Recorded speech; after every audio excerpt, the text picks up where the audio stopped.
24 नवंबर को मुस्लिम minority degree college में मुस्लिम education committee की आम सभा बुलाई गई है और इसमें वर्तमान GS general secretary Farooq Ali और प्रेसिडेंट इंजीनियर मोहम्मद इस्लाम साहब के खिलाफ और विश्वास प्रस्ताव लाया गया है, उस पर चर्चा की जाएगी। मुस्लिम एजुकेशन कमेटी के पदाधिकारियों का कहना है कि अल्पमत में आने के साथ ही इन दोनों को नैतिकता के आधार पर रिज़ाइन कर देना चाहिए।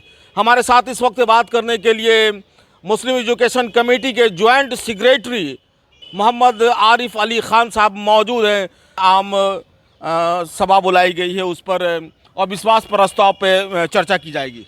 सबसे पहले तो मैं आपके चैनल के माध्यम से मुस्लिम एजुकेशन कमेटी के वाइस प्रेसिडेंट सैयद अफजल अहमद और जॉइंट सेक्रेटरी फर्स्ट मुफ्ती मोहम्मद इलियास साहब का मैं शुक्रिया अदा करता हूं कि हम लोगों के द्वारा दिया गया अविश्वास प्रस्ताव को लेकर उस पर फौरी तौर पर कार्रवाई करते हुए 24 तारीख को मुस्लिम माइनॉरिटी डिग्री कॉलेज के हॉल में हंगामी नशिस्त बुलाने को लेकर के हम लोगों को जो है इसकी सूचना मिल गई है, लिखित रूप में मिल गई है।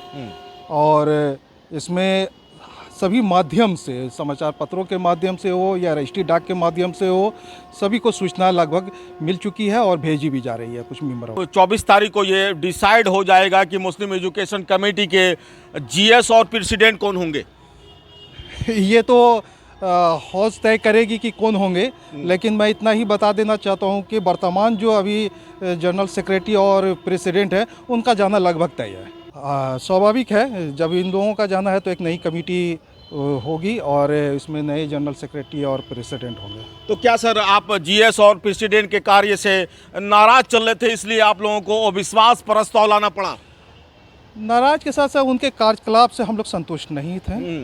उनको कई बार हम लोग बोल रहे थे कि ज़रा सा अब इस पर शैक्षणिक संस्था है, यहाँ राजनीति नहीं किया जाए। और यहाँ के जो लगातार सभी लगभग खास करके जो है कुछ संस्थानों में जो शिक्षा का स्तर लगातार गिरता जा रहा था, कई बार इस मामले को लेकर के हम लोग हाउस में भी बोलें कि इसमें सुधार कैसे हो, और उन्होंने सुधार नहीं किए, कभी भी इस बात पर ध्यान नहीं दिए।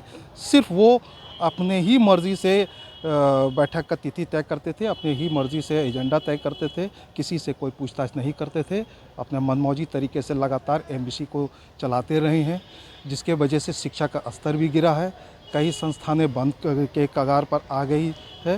तो हम लोग तो मैं एक बार फिर से वही सवाल आपसे दोहरा रहा हूँ कि काफ़ी दिन हो गया, काफ़ी विलम्ब हो गया, ये तो कार्रवाई आप लोगों को पहले करना चाहिए था। देखिए, ऐसा है कि हम लोग हमेशा ये कोशिश किया कि मिलजुल करके काम करें। हमेशा उन लोगों को, उन दोनों को बोलते रहें कि देखिए, जो हम लोगों का जो ख़ास मकसद है कि मुस्लिम एजुकेशन कमेटी के जितने भी शिक्षण संस्थानें हैं उसमें कम से कम पढ़ाई की व्यवस्था सुधरे, उसमें डेवलपमेंट का हो, और इस पर लगातार हम लोग उनसे बात किए, लेकिन हमेशा नज़रअंदाज किए। हम लोगों को लगा था कि कभी तो इस पर वो पहल करेंगे। जब पहल करें, ना वो काम किए और ना हम लोगों को करने दिए। तो सर आप लोग के बीच में ये जनरल सेक्रेटरी और प्रेसिडेंट का मतभेद कब से गहराया?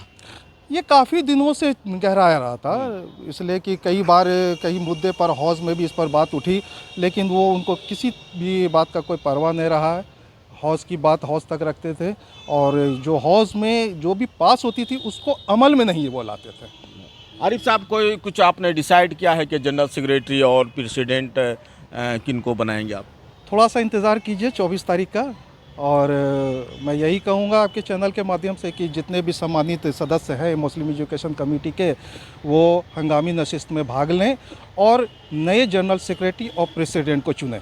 Vote of no confidence motion पर जो चर्चा होना है, तो क्या एक हंगामेदार होगा या क्या आसार लग रहे हैं आपको? नहीं, कोई हंगामेदार नहीं होगा। जहाँ तक सवाल है कि हमको लगता है कि सर्वसम्मति से जनरल सेक्रेटरी और प्रेसिडेंट को चुन लिया जाएगा।